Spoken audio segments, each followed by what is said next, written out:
Welcome to Almost Awakened. I'm your host, Bill Reel. We explore human development here, spirituality, psychedelics, sexuality, and more. Our aim? Equipping you with tools for a fulfilling post-religious life. This is Almost Awakened. Welcome to another episode of the Almost Awakened podcast. I am your host, Bill Reel. Grateful for the chance to be with you today. Manda, how are you doing? I'm doing great, Phil. Thanks. Awesome. Known you for a lot of years. I definitely wanted to include you in this project. I'm excited that you reached out and said you'd be interested. I wonder, before we jump into sort of a deep interview, if you would give maybe a brief bio about yourself, whatever you'd like to say, and Sure. jump into some questions. Cool. Yeah. So I am a 27-year-old bisexual ex-Mormon attorney. So that's kind of fun. Like that? Born in Las Vegas, grew up in St. George, Utah, had, good time down there.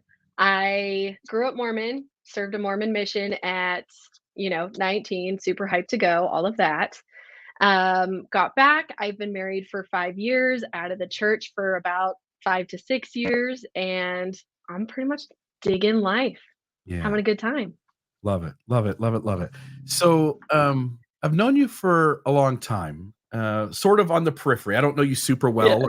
We haven't like hung out for days on end, but I bumped into you enough and know your family, and super proud of how you've conducted your life, how you show up in the world.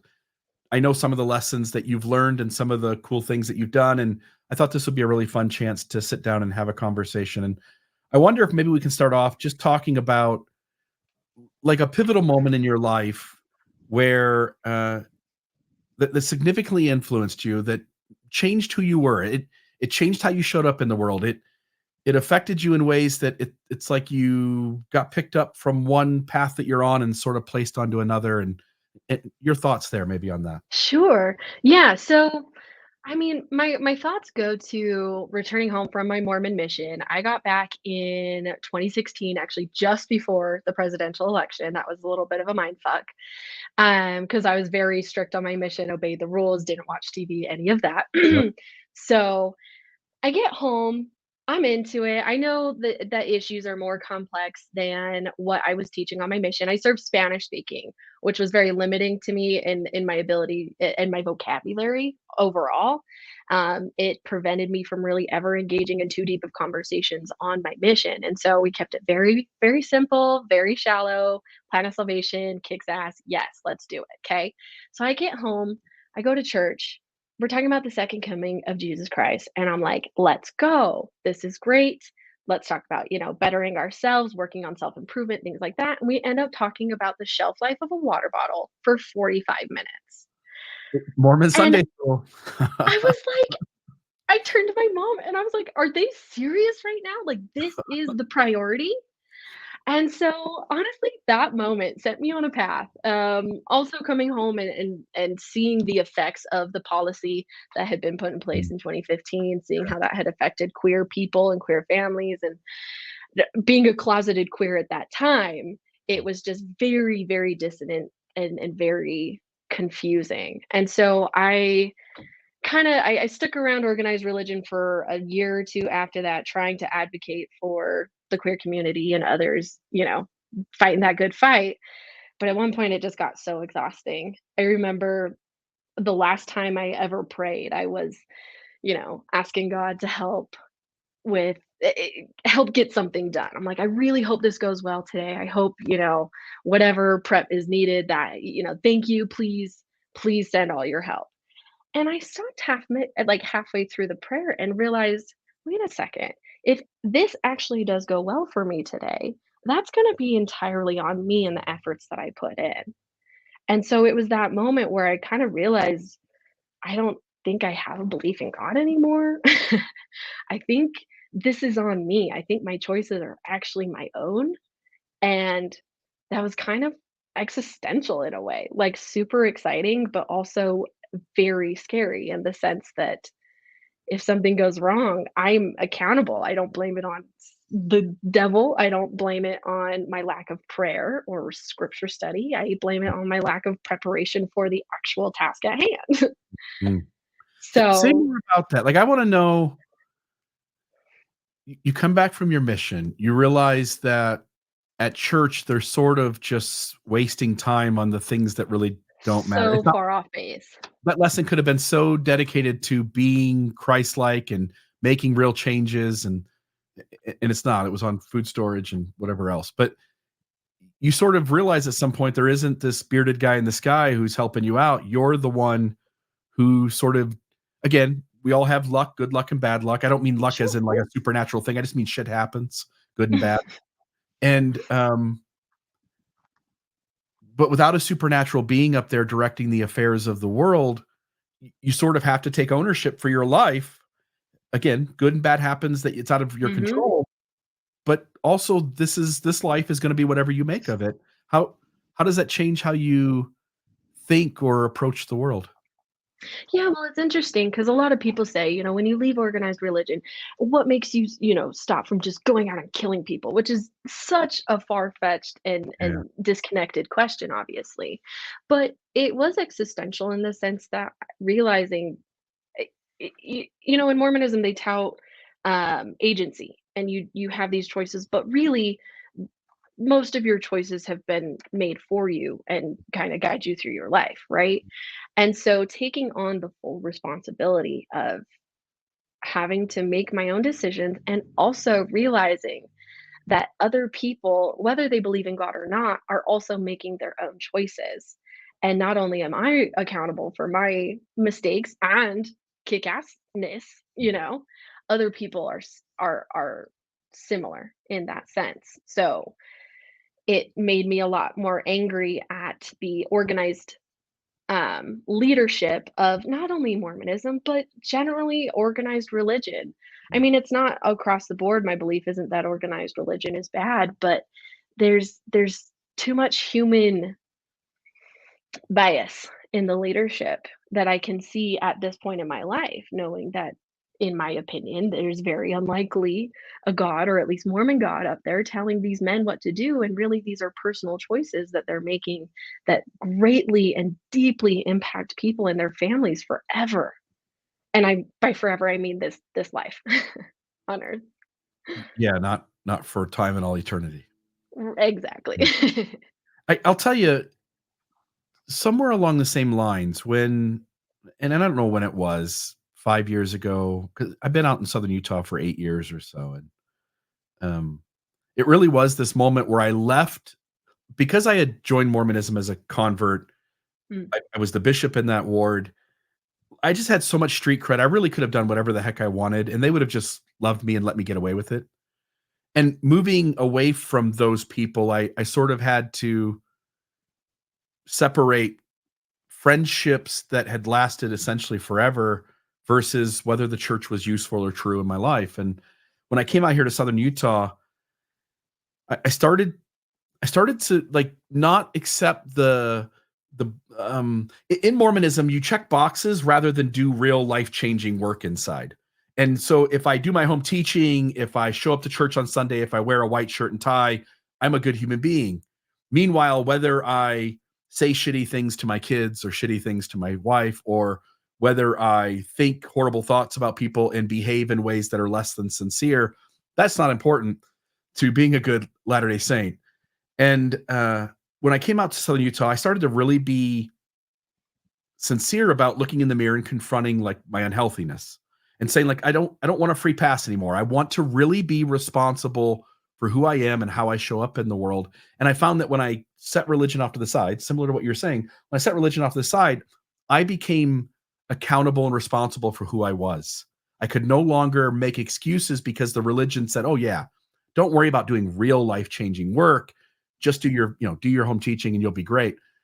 Um, I started to really take seriously who I was and what was going on inside, and it sounds like you did the same. Like, once you got to sort of step away from religion, you said, like, I'm gonna be the creator of this incredible life that I'm gonna make." Yeah, Talk.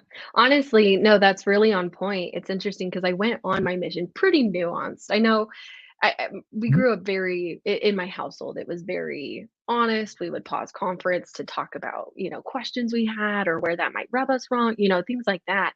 So I went on my mission. I said in my farewell talk that I'm not going out to make more Mormons, which there was like a in the crowd type of thing when I said that. But honestly, that wasn't my goal. I thrived on my mission under the layer of toxic positivity, in my opinion. I Mm. actually extended my mission by 30 days and stayed as like a specialized sister training leader who went around and, trained in depth all of these other missionaries, sister missionaries that needed help. And my mission president kind of used me as a pseudo therapist for them, and I loved that role, I really did, and I made so many friends on my mission. But similar to what you're saying, once I decided to step away, I actually did post publicly on Facebook, announcing that I had decided to step away primarily because of the issues with the queer community within the church, but also the harm done without any responsibility acknowledged. And I literally watched my followers, not that I care about my follower count, but I watched my followers dwindle down. I Mhm. lost about 10 to 15 that first month. And pretty much anytime I posted something critical of the church or something about a process that I was going through or learning, I would lose more and more. And I had mission companions that I would have considered my best friends reach out to me and say, "Hey, I just want to let you know that I will always be inviting you back and praying for you."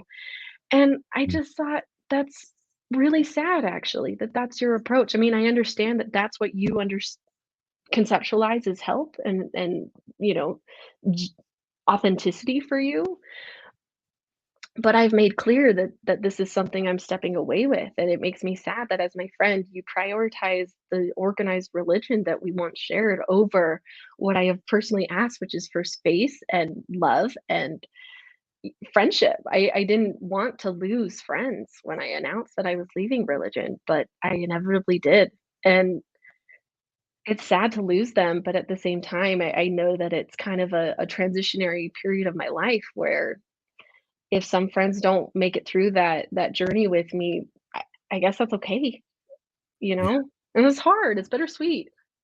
Yeah, we were just talking to friends last night, and there was, um making friends in the church is like having friends as a five-year-old. You'd be in the sandbox, "I'm a boy, you're a boy, I like Hey. baseball, you like baseball, we should be best friends," right? Yeah. And church is like, "I'm gonna be a good Mormon, you're gonna be a good Mormon, we're gonna do all these outward signals that we're killing this Mormon thing on the plan of salvation, and therefore we should be good friends." And once I left, I realized that I don't really want friends that are just like me. That's just not very interesting. I want friends who are different in all kinds of ways, and I Yeah. find that that makes the relationship intriguing. And I think really caring about somebody, you have to care about who they really are, not that they match up with you in terms of how you believe or what you're Yeah. interested in. So it makes sense that as time goes on, I've experienced the same thing as I've spoken up about my truth. The folks that I used to consider the dearest of friends in the church, that I thought even if I leave, they would still be my friend, they're gone. They stepped away, and sometimes more than that, they publicly criticized me, the human, Mhm. rather than, uh, have a dialogue about the thing that we disagree on, which was whether the church was true or whether it was good. Um, having come from a Mormon mission, I'm sure you saw some of this here, but I'm sure you've seen it just in Mormonism generally. But there's a high propensity among the leadership to have policies and procedures that manipulate people to get people to do what you need them to do, to pay their tithing and to be loyal and obedient, not to criticize leaders, even if the criticism is true, as Elder Oaks has told us not to do. And I find that when people are, manipulated, it's never good for people in terms of how they process that, how they feel. I'm just curious if you've ever had an instance where you've observed religious manipulation and what happened in that situation, and maybe if somebody was able to sort of break free of that. Yeah, it's very interesting practicing family law here in Utah. I will say that. I it's been very interesting coming back to Utah. I went to school out in Massachusetts, thought I would be there for 20 years because I needed all the space in the world from Utah. Decided to come back and help my community, even though Mormonism is no longer my community, Utah still is. And as somebody who has left organized religion, I know that I bring a very unique perspective to Mm, the area and the practice. And so it has been heartbreaking and equally heartwarming at times, speaking with clients on where they're at with religion and how that plays a part in their divorce or their, custody matter or whatever we're dealing with. And it's just I was speaking with one client a while back and he was telling me he was really bummed that he was getting divorced. He did not want it. Mom wanted it. And he was just had to go along because you have a right to get divorced, in Utah, at least. And so he was telling me that he met his wife at BYU. They were both, they met at Institute or something. And he had an interest in another girl at the time. But this woman in particular, the woman he ended up marrying, felt like she was going to be a good general authority's wife. mm, And that's why he chose her rather than the girl that he had more in common with, he mm. had more fun with, That's effed up. and it's so fucked up. Yeah. And to be here 15 years later with several kids in the picture now, and it didn't work out. He's not a general authority, and she's not a general authority's wife. It just but that indoctrination just had itself entangled all the way until the end, and he even still he let me know he had distanced himself from the church, but it was so interesting to sit there as he looked at his life in retrospect and why he had made the choices he did, and how honestly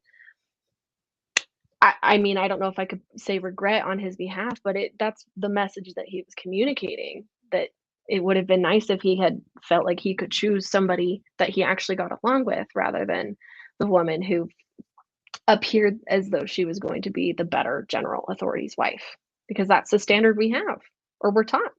It's a it's a shitty situation, right? Like, the world doesn't do perfect at raising us to be healthy human beings. Like, the my public school education fucked up too. No. It wasn't just Yeah. mine.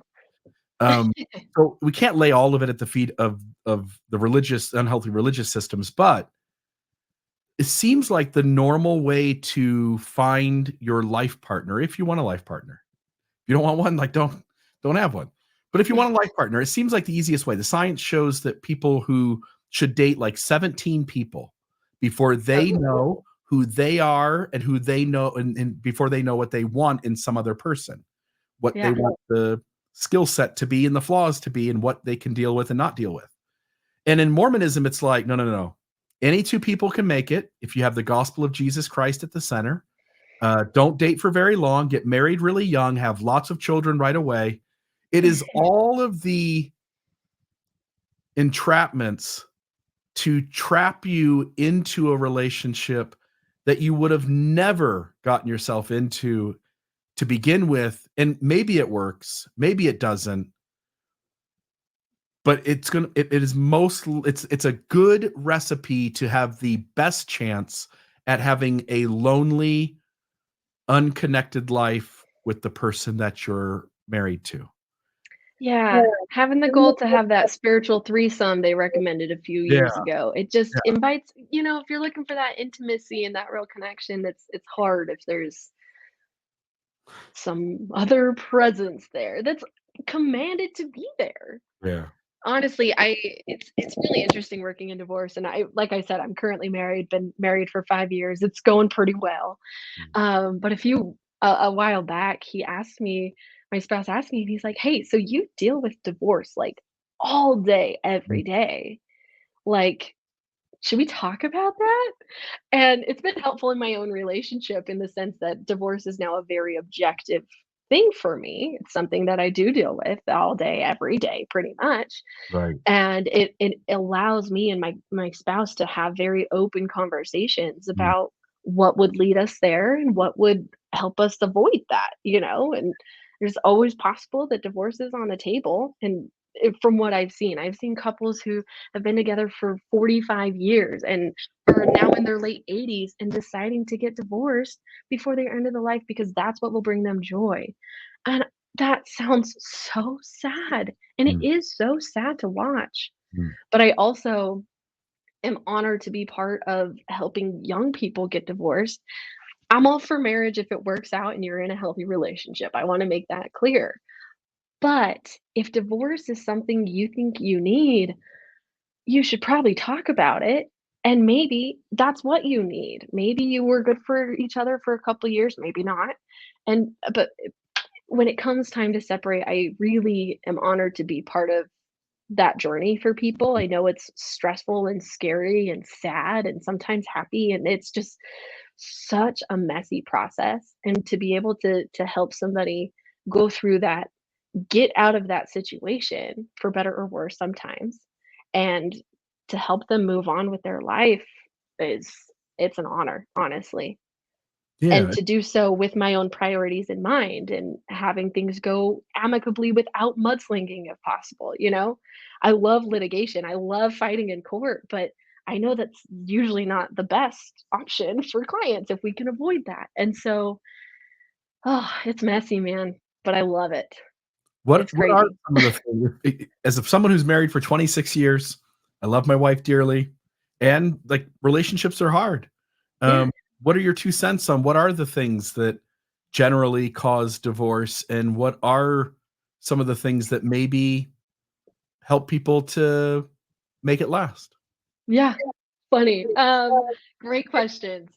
In my experience, limited experience, I'll say I've been practicing for just over a year now. So plenty I've Seen had a lot about more red 100 clients at this point who Yeah. have come and gone and um met with a lot more in consultations and honestly talking about it, like people who have been married for a long time or even a few, just a couple of years, talking about the issues and addressing them as they come up and not waiting and hoping that they're going to change and hoping that it will go away or hoping that the problem will resolve itself. It just, in my experience, it just doesn't if you don't address it. And it is hard. But just because a conversation is hard to have definitely doesn't mean it's not worth having. And it's sad to see. It's funny because a lot of people will say, "Well, we were dating and then we got pregnant, so we got married, and we thought we could make it work because we have a kid now." But that's one other thing I would say, please don't get married just because you have a kid. I mean, unless you think that that's what's good for you. Mm, It's sad to see how many why children are why every so many people stay together. mm. Um, and yes, divorce does have an intense effect on kids, obviously, but sometimes the positives can outweigh the negatives and vice versa. So So open talking about it, I would highly recommend open communication, Yeah, whether that's about possibly needing a divorce or not. yeah, yeah. Just, like, lay stuff on the table, talk about it as it is, and deal with it because pretending it's not there, hiding it away, wearing your mask, it's It's not there, gonna man. doesn't make anybody feel better. It's just No, yeah, I love it, I love it. just Um, delays it. Yeah. so another question here is to talk about myth for a moment. You and I both know, I've the stories have been told in your household about how all of it's made up, and there's so much importance to myth. I mean, myth does bind people together. We know from, like, books like Sapiens that myth is really a integral part to a large group of people working together for the perpetuation of the society. And big tribes kill small tribes. And so the big tribes with the best myths win.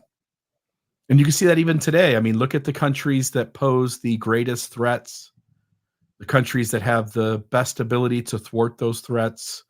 There's certain myths that bind everyone together to think they're the good guys fighting up against the bad. Mhm. And I think myth is useful, and when we go to the movie theaters and we watch, Captain Marvel or Spider-Man, and we know that those aren't real characters, and we know also that the lessons about good and evil are of value to us. Most of us got our perception of good and evil from watching cartoons as a kid or television, and these characters don't need to be real to convey that. But somehow in the world of religion, myth stories are really quickly made to be literal stories that we all have to believe in absolutely. Abraham really did try to take his kid up onto the mountain and kill him, you know? And that doesn't seem to, I mean, it seems to work, and there might be a degree of coherence among the people, but it also passes along a lot of ideas that are bad judgment calls, you know, that you should you should let your daughter you should compel your daughter to marry her rapist if the rapist pays you for the trauma he imparted. It's ridiculous. Ugh, And yeah. so any ideas around how to make use of myth without it needing to be believed literally, and maybe what it would take for religion to begin to distance itself from imposing myth as literal for it to work? Oof, those are very big questions. It is. Um, it's interesting to see. I mean, in one sense, as Sapiens, the book Sapiens points out, law is a myth.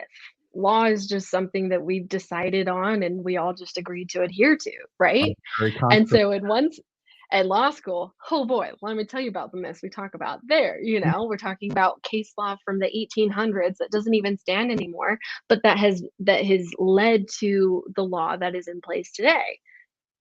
Sometimes that's very gross to talk about because it's Mhm. so antiquated.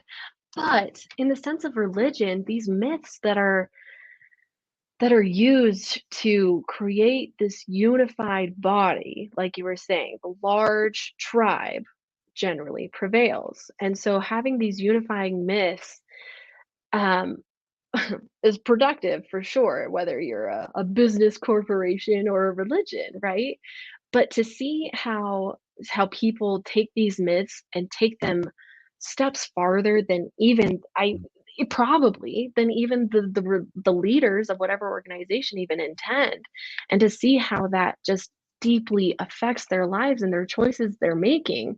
And one specific example of that is why somebody might stay in their marriage because they've internalized this sense of shame or responsibility that has been communicated to them as what I would say is a general myth or, gender norms, whatever you want to call it, but it's used to keep people in their place.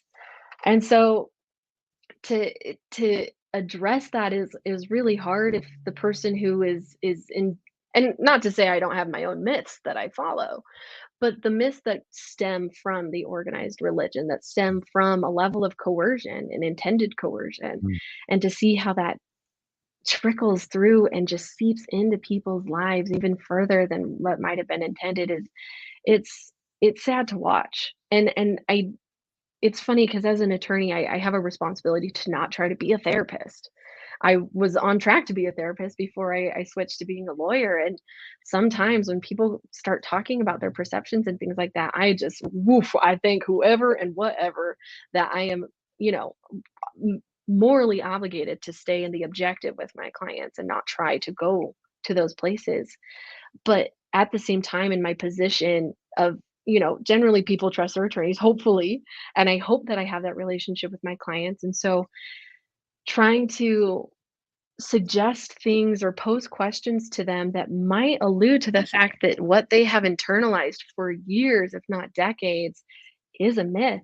And that is something that they can overcome and that, isn't real no matter how real it is to them. And so it's a very delicate balance.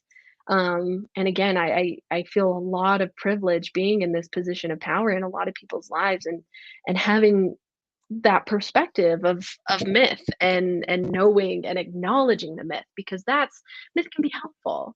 But it's important to acknowledge it even if you continue to follow that myth. And again, it's in my experience, it can be really difficult to have or help somebody acknowledge the myth as such Yeah. if they're, still clinging on to it really, really tightly.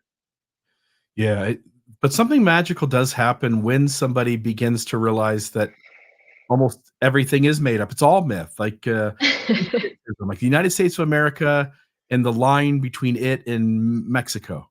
Right. It's an arbitrary construct that we agreed to, and are the people on each side of the line, how much different from each other are they? And are those differences sort of man-made as well, rather than something that we're born to think about?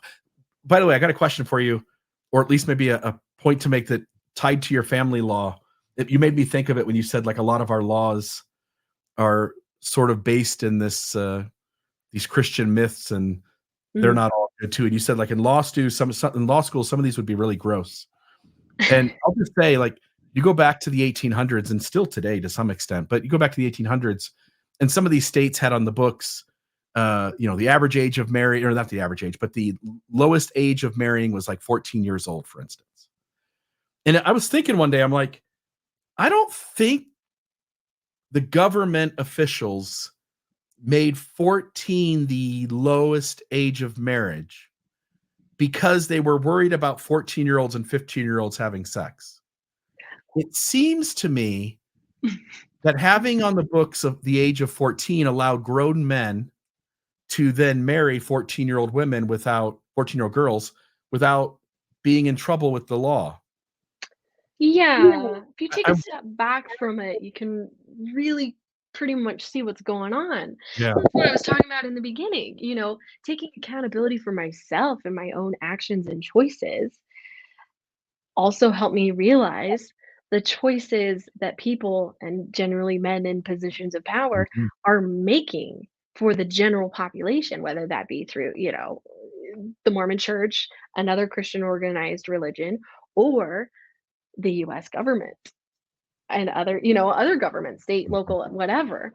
But the personal bias that goes into it, and there's so much effort put in by, the government or whoever to to communicate that this is good. This is, of course, this is normal. Here's why. They give you like a distraction. They say, this is why we're doing it, so that 14 and 50-year-olds don't have sex. But really, like, sure, that is a consequence of the law. Sure. But why was that put in place? Why really? What is the 14 and driving? 15-year-old have sex, who's gonna get punished anyway? Like, if 14-year-old is the legal line and a 13-year-old and a 15-year-old have sex, what's the punish like, that's not real. What's real No. is when grown men want to sleep with children, and they don't wanna go to prison, so then the unhealthiest among us, and as you point out, usually men, end up in positions of being able to make the laws, and then they collectively decide like, "Hey, nod, nod, wink, wink, Yeah. 14's gonna be the line." Yeah. Like all their buds just Yeah. scheming this out. It's Gross. pretty gross. It's icky. Yeah. Yeah. It's the ignorance is bliss is definitely real. It'd be kind of nice to not be able to see all that in the inner workings of pretty much everything we interact with every day, but because it's exhausting to see the bias and to see how that actually, if you're in the right position of power, how you can make your goals happen Mm.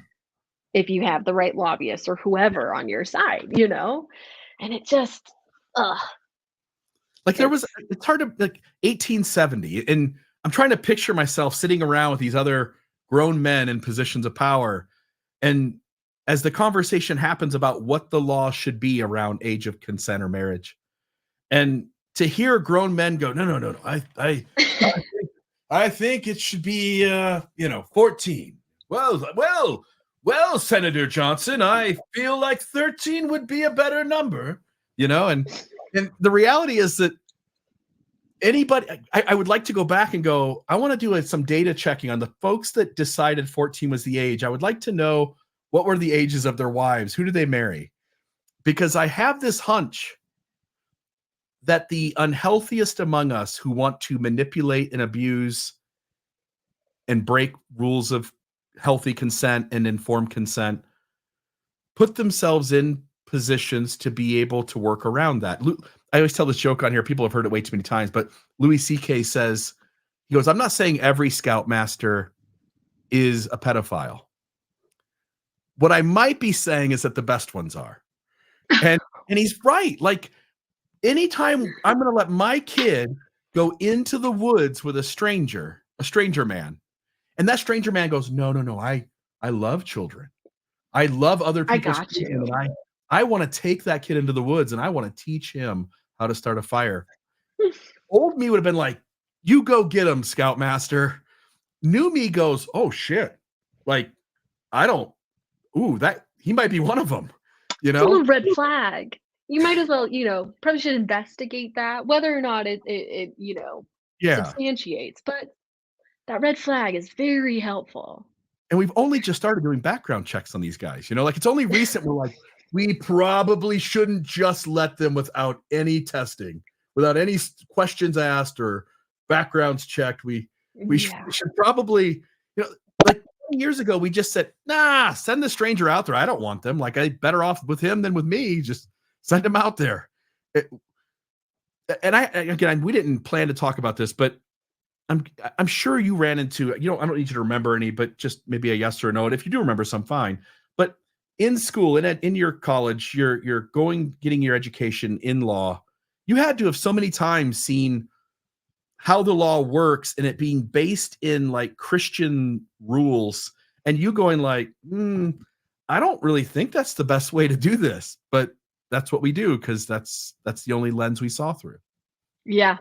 I will definitely agree with that, and honestly, I don't know what my future looks like, like I said, I'm 27, I'm a year into my law career, I don't know what my future looks like, but one possible future reality for me is definitely working on the legislature to Mm, to help with the laws here in Utah, and honestly, I would say my opinion of family law in Utah is pretty good right now. I mean, we got some issues here and there, but it is nice to be working in a field where there are a lot of attorneys and otherwise people in the community working to get rid of historical biases here in mm, Utah. And there's always going to be a human bias when you're working with judges and commissioners and things like yeah. that. But it is refreshing to be able to tell a dad that I'm meeting with that, yeah, the court has worked really hard to understand that mom is not the default better caretaker for the kids. Mm, Some cases, yes, that's true, but some cases, no. And we need to not have that default expectation. We need to have both people come on their merits as parents and have that conversation type of thing. Uh, yeah. but it's tough though, because I communicate that these efforts have been made and they've written those biases out of the law. They used to be written into the law. Mm, That there's an assumption that mom's the better caretaker and right. that dad has this burden to prove that he can Mm, be a good parent. And that's honestly ridiculous.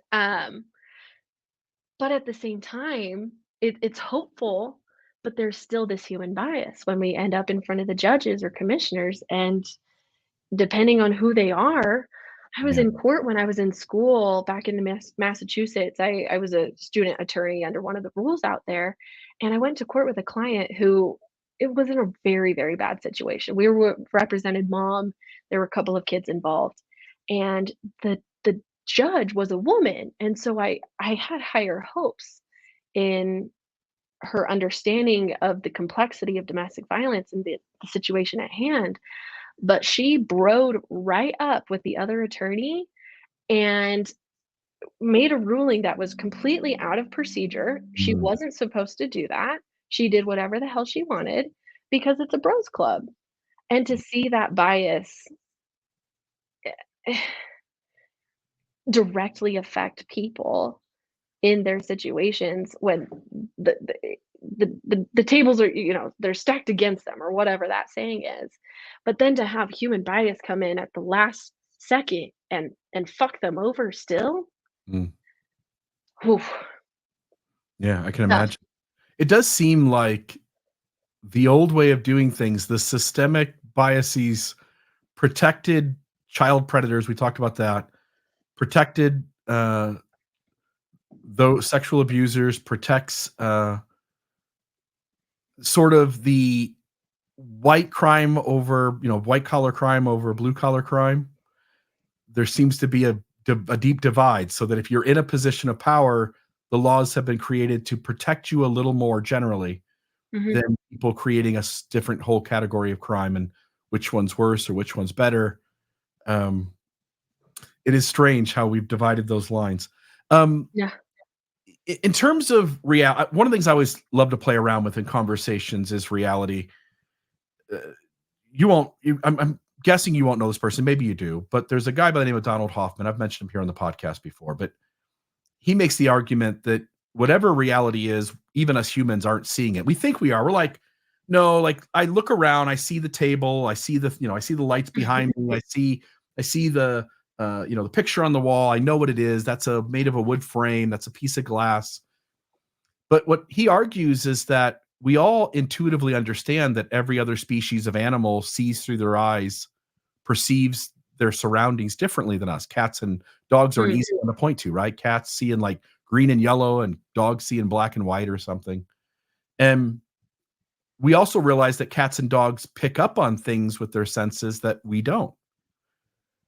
So inevitably, if we sit with it for a moment, we realize like, oh, there is almost certainly things in my surrounding that I don't see.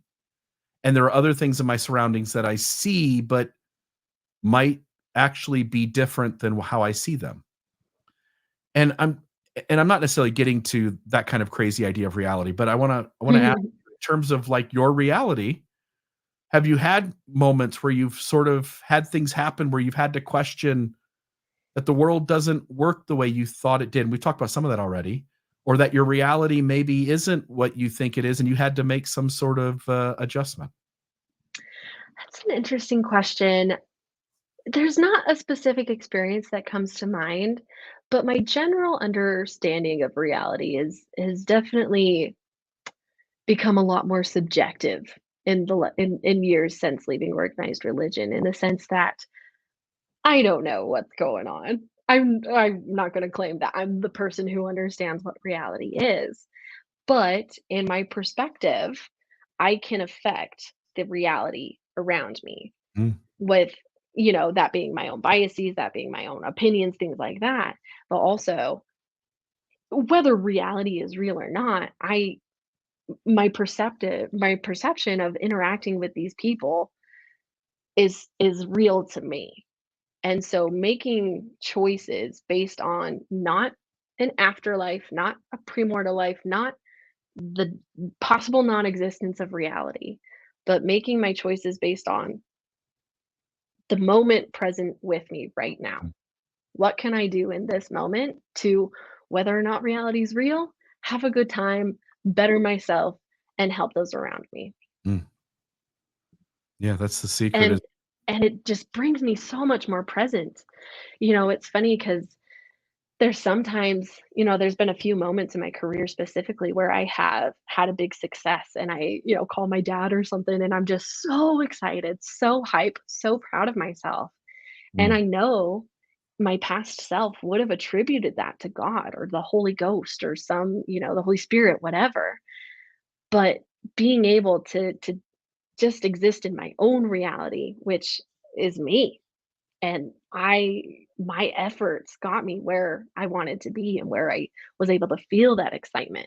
And to be able to own that in my own existence is just, it's really empowering and just so beautiful to be able to have that retrospective perspective sometimes, right. knowing that I would have attributed it to something else, but no, this is me and my badassery that got me here.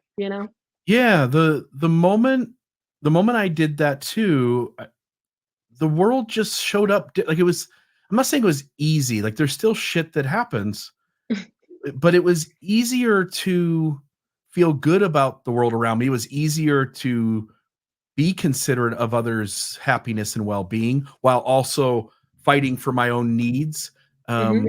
Being present, as you're pointing to, allowed me to sort of be aware of all the important things that need to be thought of in this moment. Um, I'm with you. I think the idea of being some sort of, I don't want to say meditation, but some sort of practice that brings you back into this moment on a regular basis, I think is so crucial to us human beings developing into something that's better tomorrow than it was today. I Yeah. agree.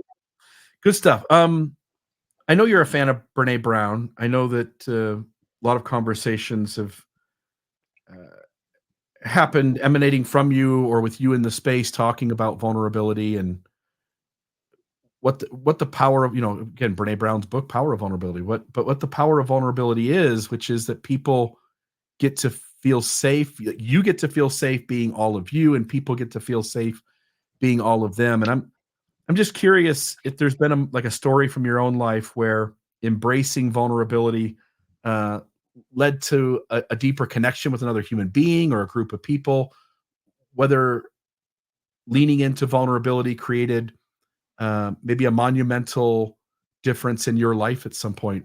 Your thoughts on vulnerability? Sure.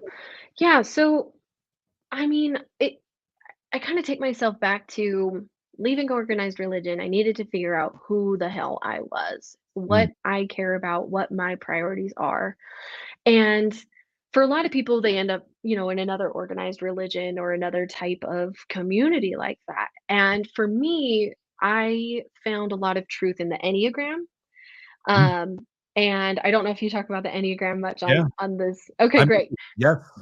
Perfect. So I'm an Enneagram 2. And when Ooh, I was originally typing myself, I was like, no, I'm an 8, I'm a hard ass, I'm a challenger and whatever.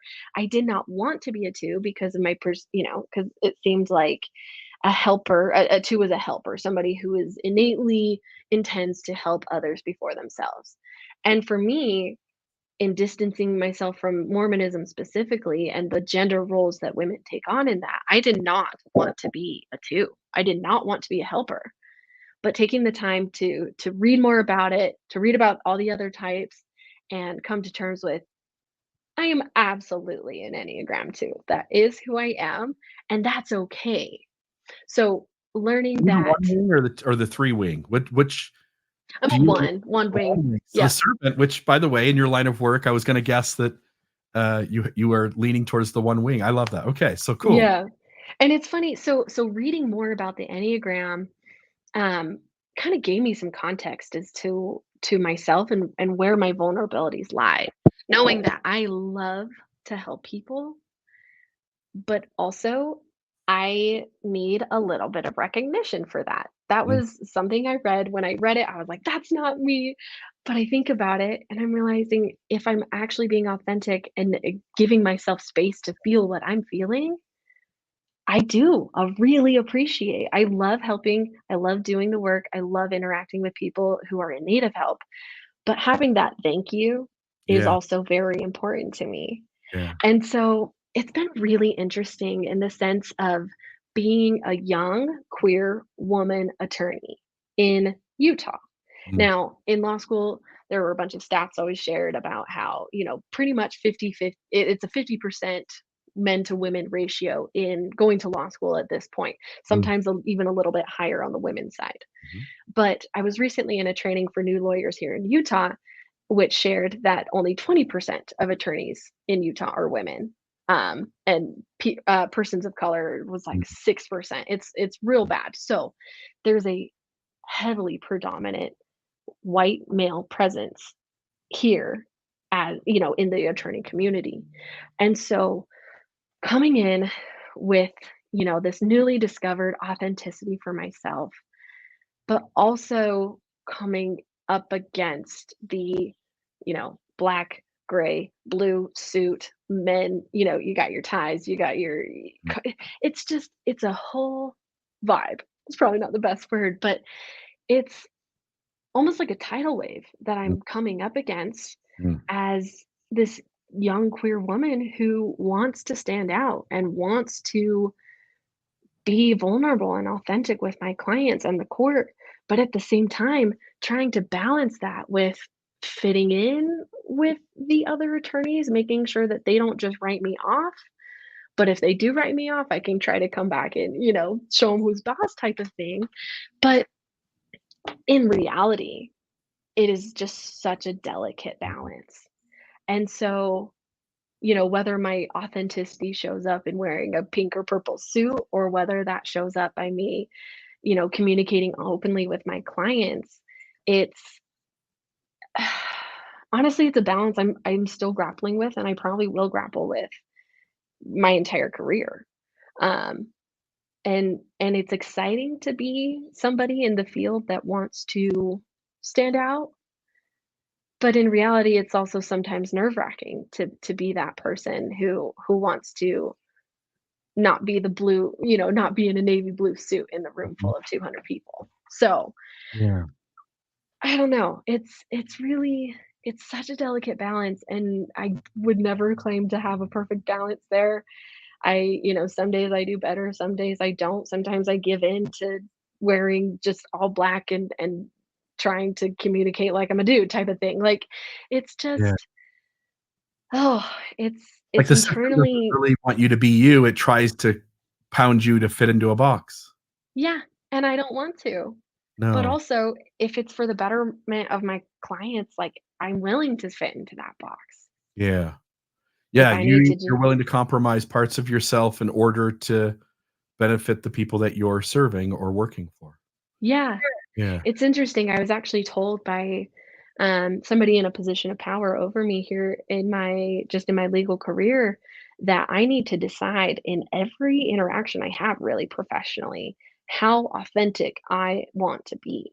Mm. And it really took me back because authentic I is a wanna be word authentic, that exactly. It's right? very important to me. That's one of the words that I really clung to leaving religion and discovering myself as being authentic. And so for this person to tell me that I need to choose how authentic I need to be and where to give up my authenticity, it was kind of world Mm, shaking, honestly. mhm. And deciding that, yeah, honestly, it is interaction by interaction, but having a baseline of authenticity, um, I think even though that turns some clients or potential people off from me, like they don't want to work with me because of that, it also opens up the opportunity to work with people who are also authentic and need that authenticity in their life. And so while I know it has, I wear a rainbow ring, sometimes I don't know, I dress like a bi person a lot, and so and I'm spunky, whatever word you wanna use, but I know that has turned people off to me, Yeah. but it's important for me to have those who are choosing to interact with me know what they're getting in with, Yeah. Know that this is who I am. If you choose me to be your attorney, this is your attorney. I will fucking fight for you, but also, this is who I am, and Yeah. I hope that we can vibe well together. And honestly, it has led to several just beautiful relationships that I've been able to have with clients that I Yeah. never would have expected or Yeah. had I I think been most less authentic. I think most people just want someone to be transparent, honest, authentic with them so that I know where I stand, I know where you stand, I can make, sense of what's going on around me, and people aren't just dicking me along. Um, you mentioned the Enneagram, and I pulled up, type 2, the helper, key motivations, wants to be loved, to express their feelings for others, to be needed and appreciated, to get others to respond to them, to vindicate their claims about themselves. Um, in moments of stress, you mentioned that you sort of thought you might be an 8. In moments of stress, to suddenly become an aggressive, dominating 8. Mhm, However, when moving in the direction of integration, 2s become more self-nurturing, emotionally aware, like healthy 4s. The Enneagram has been important to me. It really has helped me figure out who I was, and I don't even know if I was born an 8. There were things that happened to me when I was a kid, as we all have. Like, we all have traumas that happen, shit that happened to us that shouldn't have. Um, and those moments go to great lengths to define us, to define how we protect ourselves, to define what things trigger us, but also sort of what personality type we are, I think is impacted by that as well. But when you said, I need, I didn't really know this, but I'm learning it. I need to be affirmed. I need to have some praise come in that says I'll work my ass off, but I also need to hear you're doing a great job. And we have all these narratives in our world about what it means for somebody to be needing that or to be needing 10,000 other things. And we ought to just come to some realization, I hope we do, and I think we're getting there, that we're all different, and what we need and what we don't need, what we like, what we don't like, what we want, what we don't want, it simply isn't the same from one person to another. So while some people might be able to easily compromise themselves to get themselves ahead, other folks are going to go, no, like this is who I am. I'm gonna show up as all of me. And if that works for others or not, that's not my problem. And how people navigate those two extremes or find some sort of compromise in the middle is an independent individual choice that every person is making. And I don't know, like the idea that of praise, that seems like a normal thing that most of us humans need. Some Mm. of us more than others. Some of us need significant amounts of validation and others of us don't. That doesn't make a story about good or bad. It's just about how we're different than each other. And anyway, I think great points. And I'm simply trying to highlight that you're hitting the nail on the head that, as you show up at your work wanting to be your authentic self, there are some things you have to do to compromise to the system. You know, I sit around with friends and my friends, and I'm sorry, I'm a rambler, but I sit around with my friends will go, "Bill, like, I love the space you create. Everybody can just be them." And I'm like, "That's not true either." Like, yes, it's more true than out there, but that's not true either. Like, you tell me that, your kink is that you like wearing a diaper, and I'm probably gonna become less interested in you, you know? And, we all have, like, things that other people would judge us for, no matter how much we all want to be authentic with each other. It wouldn't matter. And so on some level, like you have to find people that you can fit in best. You're always going to be hiding parts of yourself. We all want to be as much of ourself as is acceptable. And we know which parts we can compromise in order to fit in better and get ahead in the world. And we're all making those complex decisions about how we navigate all of that in real time. And we're bound to screw it up and hurt each other as we do so. Anyway, any Yeah, thoughts there? That was a lot. Sorry. truth. No, it's a balance, and I think it's fun. I was speaking with one of my good friends who's actually running for political office out in Pennsylvania. She kicks so much ass. But we're talking, and you know, in her line of work, she is a young woman of color in a predominantly older community, and she has to, we were just discussing this really delicate balance of being authentic while giving, curbing to the system where we can. And like it feels kind of disgusting to acknowledge that there is part of you that has to conform. But if that conformation allows you to meet your goals while still protecting the authentic parts of yourself that are not negotiable, I think that's a way to try to deal with that in the sense that if your goals, helping my friend, if she attains her goals, she will be in a position of power to be able to help so many people with an open, liberal mind. And for me, if I'm gonna put my foot down and be not conform at all to the system around me, I'm gonna lose opportunities to grow in my career. I'm gonna lose opportunities to work with certain clients, Mm. but maintaining the authentic parts that are important to me, like my queerness. I'm not going to, sometimes I don't like tell my clients that, but if it Yeah. comes up, I'll acknowledge it. I have Yeah. a rainbow sticker on the back of my phone and my rainbow ring. Like it's not something I'm trying to hide, Mm. but it's something that I absolutely will be honest with them if they ask me. Yeah, totally. It's just important to me. Yeah. But I Yeah. also wanna reach my goals, and I want to succeed and get into one Yeah. of those leadership positions that can have greater effect Yeah. and further reach. Yeah. We're all negotiating that in complex ways. Like, we're all trying to be as much of ourself as we can, knowing that the world won't quite accept us as we are. And Mhm. we're all trying to figure out, like, "Okay, I got up today, I'm gonna try to be a little bit more me and see how that goes." And if it gets trampled on, we pull back. If it's well received, maybe we extend ourselves further, and then we're constantly pulling back and leaning in over and over again throughout even just a single day. Yeah, Um, I love it. definitely true. Imperfection. We're all flawed. We're all fucking up. We're all making mistakes, and we're all getting like things right. And every person has different degrees of education. Everybody has different degrees of what their parents raised them to think or to believe about how the world works. We've all had different traumas happen to us. Inevitably, we're going to make mistakes and we're going to hurt people. Sometimes being in shared space with other human beings, you're being good and healthy and responsible. They're being good and healthy and responsible, but the two of you are so different that it's inevitable you bump into each other without anybody intentionally being malicious. And that happens all the time, especially in relationships. When you share a home with somebody or share a bed with somebody, um, you're going to constantly bump into each other, even when you don't intend to.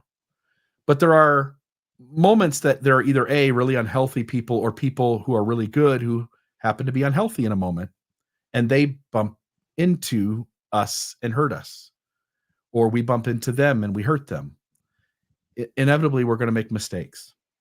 And I'm just curious how you've dealt with what you perceive as your own imperfections, and maybe how you've used imperfections as a strength uh, Hmm. in your life, if that makes any sense. Yeah. Honestly, my imperfection story, obviously we have a lot of shit you're dealing with as kids, but when I was in middle school, 8th or ninth grade, I was a straight A student until then. Not too long of a track record, obviously, at that point. But up until that point, it was so important to me to get straight A's. And in ninth grade math, I got a C minus. And that forever was going to be on my high school transcript and whatever, right? Forever starting now, I will not have a 4.0 in high school. That was earth-shattering at the time, but honestly, probably one of the best things that has ever happened to me, in Mm, the sense that I had to deal with the fact that because of this one class, one test, whatever, I will not have a perfect record moving forward. And so that gave me space to fucking breathe, man.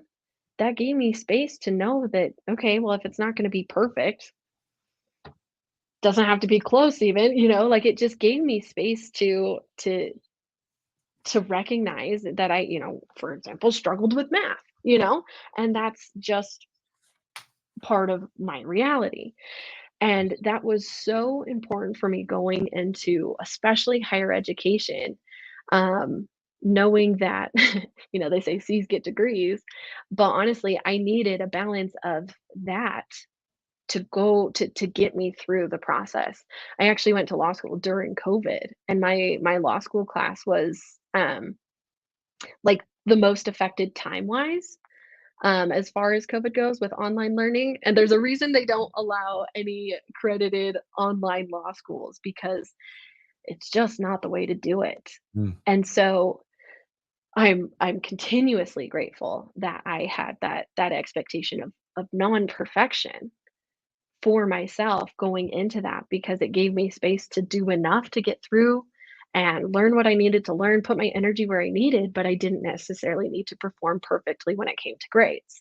mm, And honestly, that I think is not that I'm an attorney who got, my degree on C's, but like honestly, I kind of did. I was able to not focus on the perfection, but focus on the points and mm, what I found important in class and in my learning process. mm, And honestly, it got me where I wanted to go. And that is so amazing to me. And I've honestly dealt with a lot of imposter syndrome throughout my legal career, mm, especially going through law school. I originally thought it would be so cool to be a lawyer when I was like 7. I was so young, mm, but I had heard about how hard it was to go to law school or whatever the bar, whatever I had perceived at that time. I had internalized that I myself was not smart enough to make it, and to like, obviously I'm not smart enough to do whatever this hard thing is. And so I wrote it off. I thought I was going to be a therapist, and I, put myself on that track.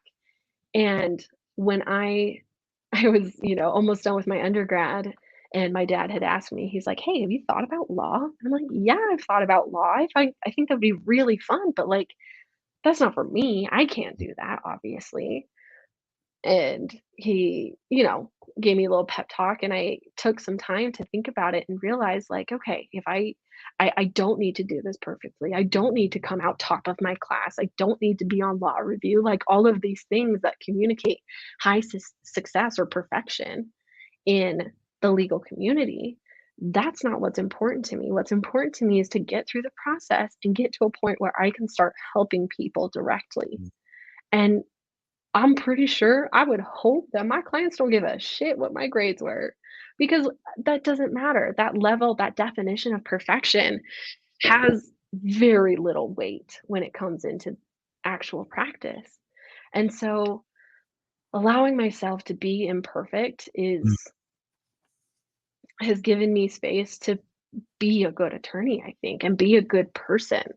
It's so interesting growing up in the organized religion that we did, that prioritizes and, you know, screams perfection at you. And while most religious people, most Mormons would acknowledge, like, yeah, but perfection's not actually attainable. Try to be perfect, but that's never going to happen. Why are we trying to be perfect? That literally cannot happen. Define your I think it's so Such a false standard. special and Yeah. yeah, to define your own standards and go from there, to try to strive for this level of perfection that's extremely subjective Mm, anyway. It sounds like perfection is this objective standard, but it's mm, just not. And so to spend time and energy striving to get there when really if you're reaching your priorities, it's been a gift to me to not focus on trying to be perfect. It's funny, one of my brothers did not have a similar experience. He's still trying to strive for this perfection in his schooling experience, and it's draining. I just am very appreciative of myself in giving myself space to be not even try to be perfect. Fuck yeah. that. It's not real. I love that. I was a C student throughout school, from kindergarten to through college. I was just a C student. That's all I was, Yeah. and I see myself as intelligent, but I just didn't work. I didn't wanna do the things they said I needed to do to get the A. Like you, I found the things I was interested in, and, like, I loved history, and I read books on Abraham Lincoln and Martin Luther King, and I stored a ton of information in my head, but it just wasn't the, sequence of information that they said you needed to have to be the great student. Mhm. And I'm lucky, again, it could have gone in a different direction. I could be doing a job I don't like.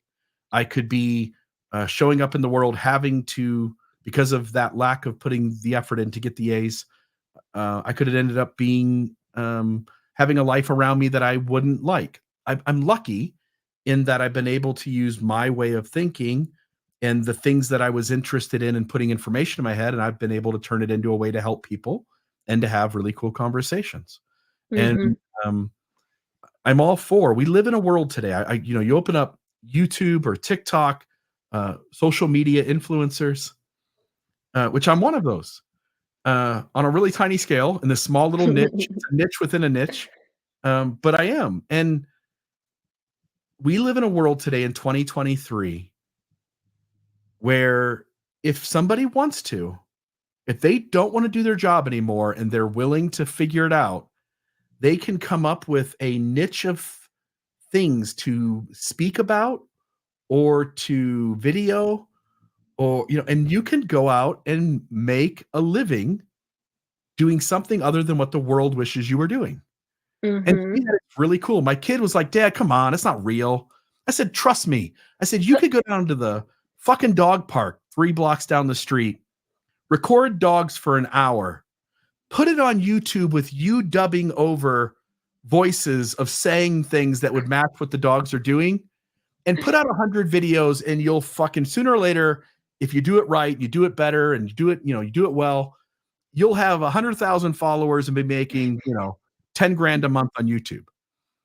We live in a world today where you really can not do things the way the system said you had to do it, And if you look back all the way through time, it was the people who bucked the system in the first place who seemed to get ahead often if they were smart about how they did it.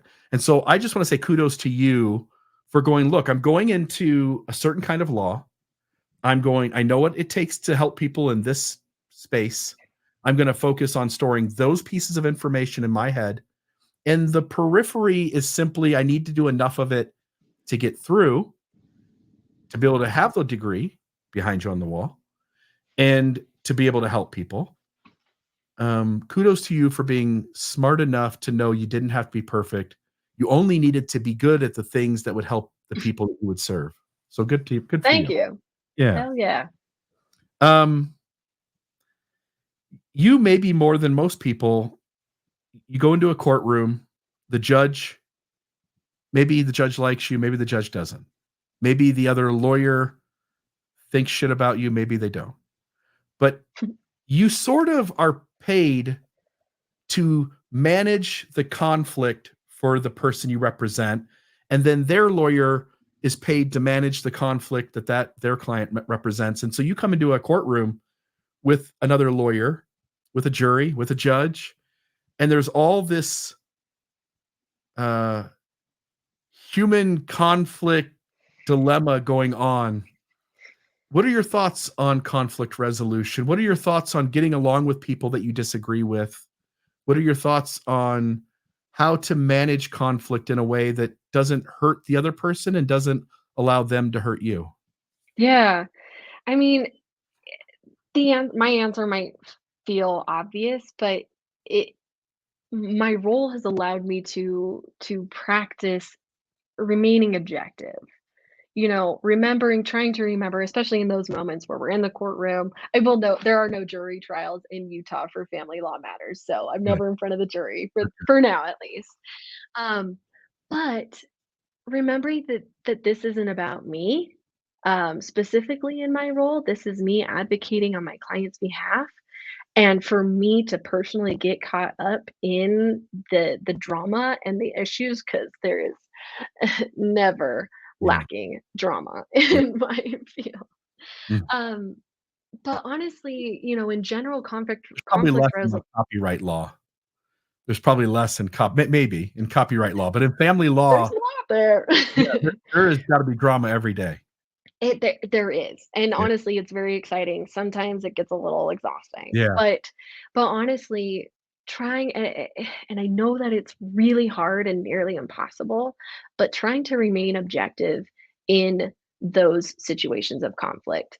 Mm. If there is a direct conflict situation, like, where it is presently somebody is upset with me, whether it's the other attorney, whether it's the other party, they're upset with me, taking a fucking step away is so underrated. Mm. Like, whether that is myself dealing with the conflict, whether that's my client who is asking me for advice because she still lives in the house with her current spouse that they're divorcing presently, Mm.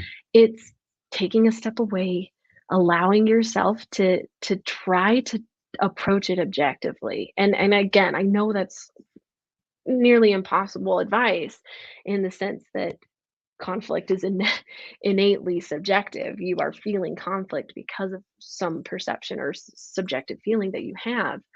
But if you're actually looking for resolution, I think the efforts are attainable. I think you can at least attempt, and also acknowledging that conflict resolution is not on one person.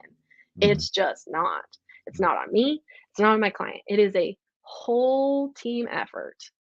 And to also give your safe, I would say myself or my, a client, if I'm talking to them, giving yourself space to acknowledge that even if you put efforts in to resolve this conflict, there's a chance that it's not going to work, and that doesn't mean it's on you. Yeah. Yeah. I'm learning a There are some similar conflicts that just don't get resolved. thing. I'm in therapy right now. I recommend it for everybody. Everybody should have a therapist.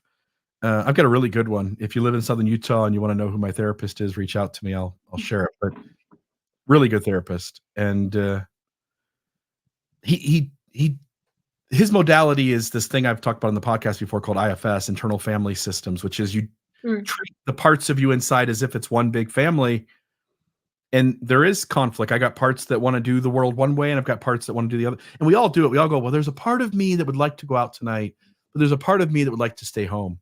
And in reality, it really is two different parts of you. And when you give them a chance, you, the grounded, self-led person, when you are present, you mentioned that earlier, when you're present and aware that like, oh, like I'm just the consciousness behind the eyes. I'm not all of these things that my parts are carrying around.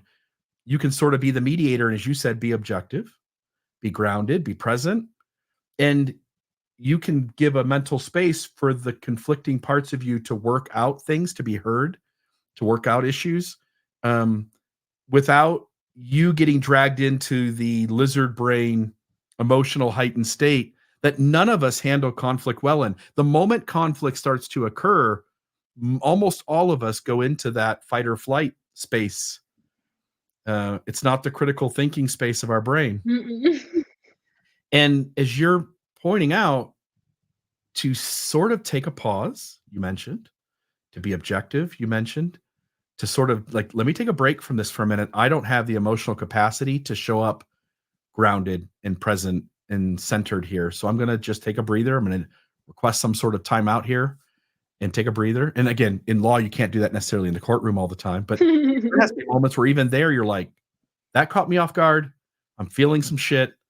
It would be in a perfect world. I'd like to step away for a minute. Um, 100%. but really taking a breather and allowing our brain to settle down. It goes back to, Sapiens goes back to 200,000 years ago, 100,000 years ago when a lion came out of the woods, we panicked. And the moment things were okay again, we could go back to the fire with our friends and our family members, sit down, settle our breathing down, tell the story, get validation from the group, and the slowed breathing would get us out of our lizard brain and we could get back to being okay. In today's world, we're just constantly moving and there isn't these moments of like, I just need to stop and just center myself and reground. Mm, Um, it really is a big deal for people if you're in lizard brain, if you're like, no, if I just argue this out with my wife for 10 more minutes, we'll get to the bottom of it, we'll solve it. No, you won't. probably You'll not. solve it tomorrow when you guys both put some time behind it and you are distant from the event. But people don't learn those kinds of things easy. And so I'm really glad that you pointed those out. Last question, and then I'll let you get back to your day. Healthy boundaries. What are Have you had to set boundaries with people? And I'm sure you have. And what does it mean to you to set healthy boundaries? And any thoughts on what healthy boundaries look like or how people could do better to have boundaries in their life? Yeah. Well, the thing about boundaries that I think is really important to acknowledge, not that I'm an expert on the matter, but I've just learned in my own experience, is that they change and they evolve. And it's important to keep whoever you're communicating your boundaries to updated on those ebbs and flows. And also knowing that it's okay for your boundaries to ebb and flow. It's difficult because it's hard to set boundaries for a lot of people, myself included, whether that's in your personal life, whether that's professionally, whether that's within your specific, your significant other or your kids.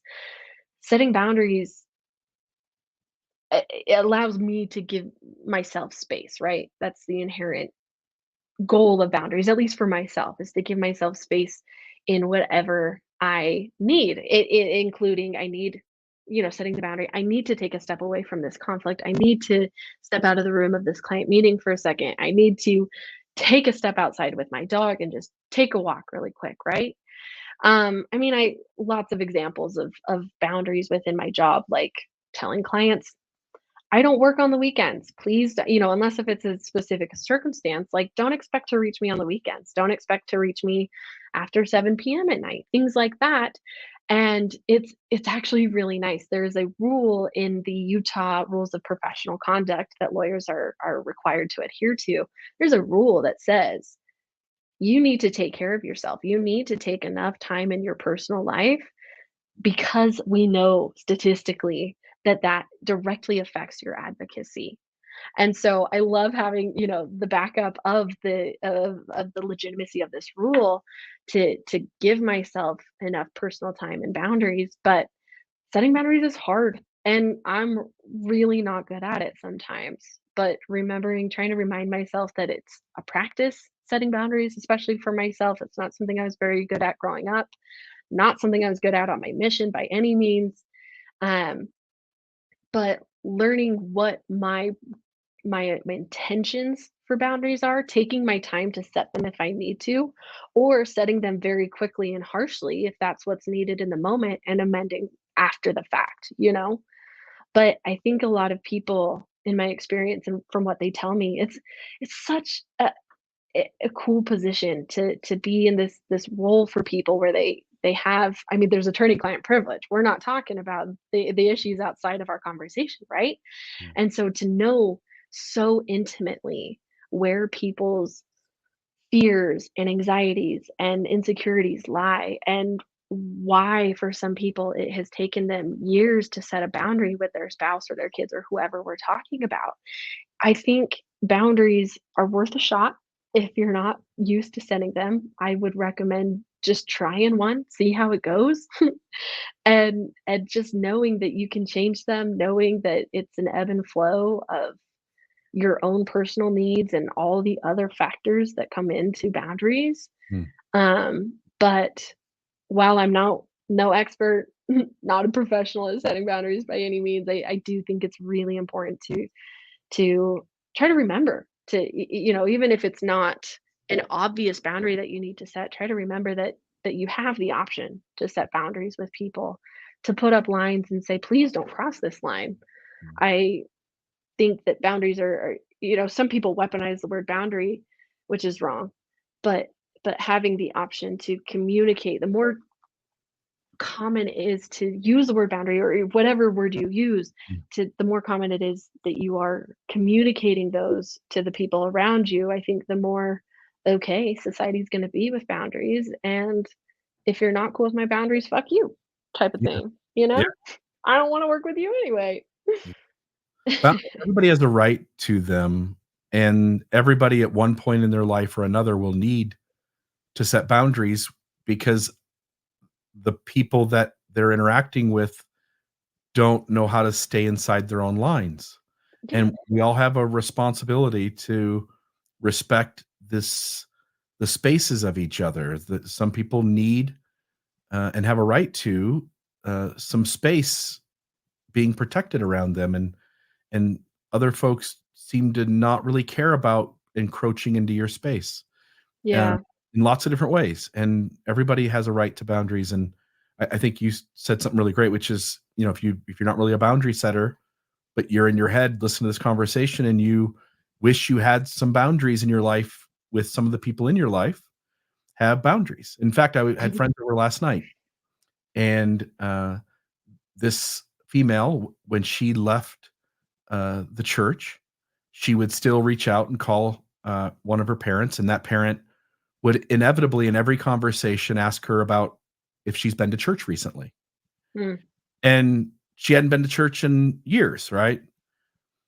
And we were talking about that.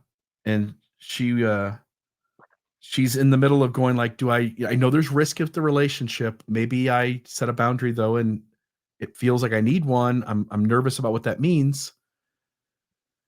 But on some level, I think you always have a right to tell another person, "Hey, you're keeping me from being able to connect with you in a way that's healthy for me, and I feel it's really unhealthy when you do XYZ, and our relationship is gonna work better for me if you'll respect these boundaries. If yeah, you'll not make church part of our relationship," for instance. it's almost an act of love to communicate boundaries, especially to those in your immediate circle, Mm. to allow them information on where you're comfortable and where you're not, because otherwise, how the fuck are they supposed to know? Yeah, And and some people don't care, but some people really do. And so to be able to communicate that to them and give them instructions, a lot of people don't intuitively know. And how would they know exactly where you're comfortable and where you're not, even Yeah. if you are married for 20 plus years? Yeah. Yeah. And if you set boundaries, it may and probably doesn't go the way you hope it goes. It probably goes something other.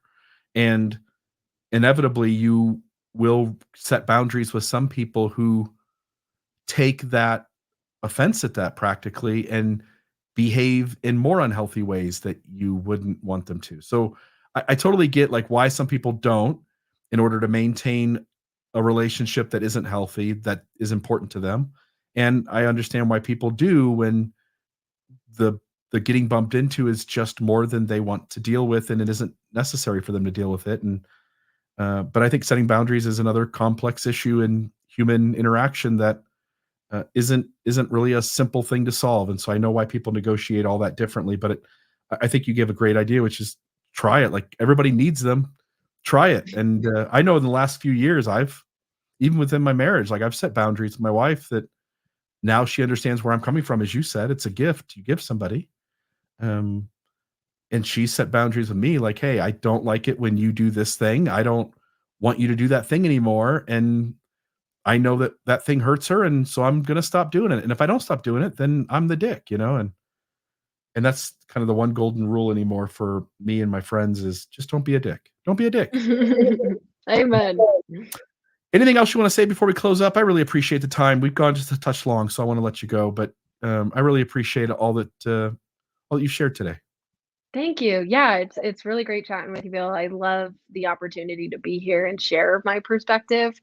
I love my job, and honestly, if any of your listeners are in need of a family law attorney or a conversation with one Mhm. here in Utah, I know mixed faith marriages are it inevitably is a factor Yeah. in whether you're staying together or separating, Yeah. and I would love to chat with anybody and help them through this process. How can people Um, find you? yeah, so I'll leave my email. I'll have you leave my email in the notes, and if any of your listeners want to shoot me an email, I'd love to set a time to chat with them, whether we're conversing by text, email, or phone call, whatever they're more comfortable with. Mm. I'm here for it.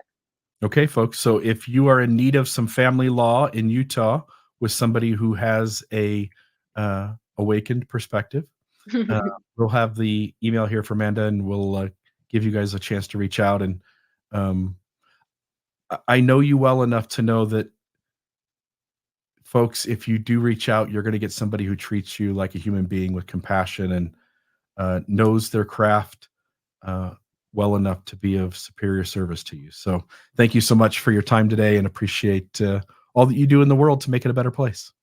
Thanks, Bill. Same to you. Okay, take it easy. Thanks.